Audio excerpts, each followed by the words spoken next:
Good morning. Today is Thursday, May 22nd, 2025. You're listening to Weather with Enthusiasm. This is your weather enthusiast, Simcha Lefton, bringing you the latest weather episode for today. The Washington Post has shared with us something totally phenomenal that's going on. A very rare atmospheric setup for the month of May is currently taking place in the world, and its impact is really affecting a very large portion of the world. Now listen to this. A heat dome has set itself up over the country of Iceland, bringing temperatures very close to 80 degrees last week, summertime heat, well above normal, and along with very above normal temperatures, record-shattering warmth across the country of Greenland. This has caused a displacement of other parts of the jet stream across the world, including the United States, bringing unseasonably cold air from the north down into the main part of the continental U.S. The extreme warmth was up by the Arctic Circle, but here's the thing. When you read the Washington Post, you'll get the feeling, it says Chicago as well. But us Chicagoans know that it's difficult for us to know this because of the lake. Many of us might just think, well, the winds are off the lake, that's why it's so cool. But when you go into the other cities, there's a much greater awareness that this is something which is not normal in the month of May. Going into cities like St. Louis, Missouri, something which is not normal. But here's another thing that's not normal. We mentioned two things already. The unseasonably cold air, you can go back and forth regarding that because there is something called the blackberry winter that happens every year in the Midwest around May 11th. So it's happening a little bit later this year. This could be something called the blackberry winter. So one could say that perhaps it really is normal. A heat dome over Iceland, that's getting a little bit creative over there. But we also have something else rare. It's only happened twice in the past 30 years, tells us the Washington Post. We have a nor'easter for the month of May going up the coast. This is something which happens in the winter. It's common in the winter. Many people know what a nor'easter is. But for it to happen in the month of May is rare. And here's why. Unlike a hurricane, nor'easters get its energy from contrast in temperatures. Contrast in temperatures are not that intense in the month of May, but in our current setup, it really is intense. The jet stream is super wavy, and that's what's causing this nor'easter. The cold air is sinking in on the backside of where this high-pressure ridge, it's a heat dome, it's a high-pressure ridge, which really peaked the warmth, its impact on its warmth for Iceland really peaked last week. Perhaps we'll take a look at those details later on. Perhaps yes, perhaps not. But there's another part to all this. 25% of the world right now, tells us the Washington Post, is experiencing temperatures in the 120s.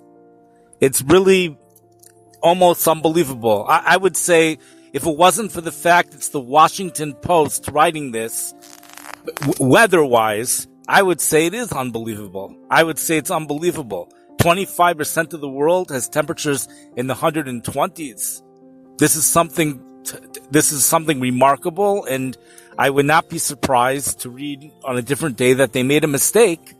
But when it comes to weather, the Washington Post is accurate. The Washington Post has a phenomenal weather staff, and they got someone new recently. So for those people who have been following the previous meteorologists on the Washington Post and they're wondering why they're not getting any more information, it's because there's a new meteorologist writing spectacular articles on the weather here in the United States. The explanations are something very clear, and they also, the topics are exciting topics to a weather enthusiast. These rare atmospheric setups that are happening right now in the month of May.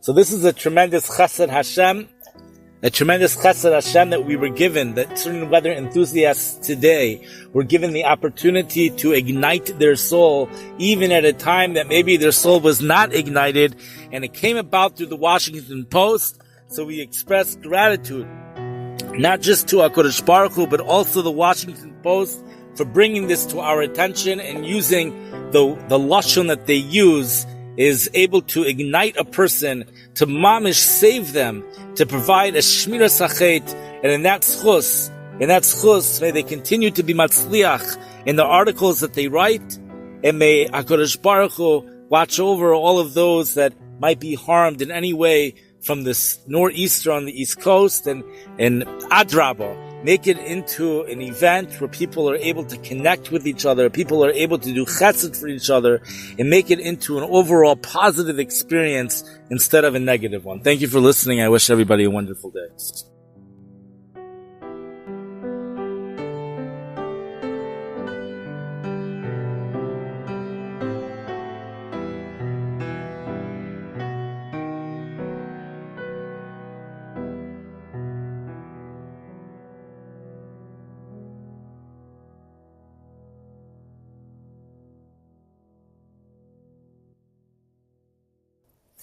Just wanted to add the names of the songs. Currently, we have a dramatic piano and strings playing in the background. It comes from Podcast Maker. It's played by Pink Zebra from Audio Jungle. The song that was playing before that was Till Osterland, Vil Jag Fara. It says the band is traditional, and it comes from Epidemic Sound. Before that, we were listening to Inspiration Stems Melody from Megan Wolford.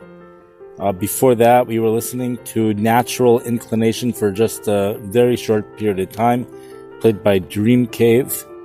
And we were listening to Atlantic. We were listening to The Calm Before the Storm before that by Howard Harper Barnes. And listening to the initial tune, Atlantic Tunes Calm, from the Podcast Maker. So many of those songs come from Epidemic Sound. And again, I thank you for listening, and especially those that are listening from the platform of 24/6. This podcast has recently been put onto that platform, and we're now trying to cater to that audience as well. So we have the added segment at the end, a slightly more, a little bit of a spiritual spin on it, just to cater to that audience. Thank you very much for listening.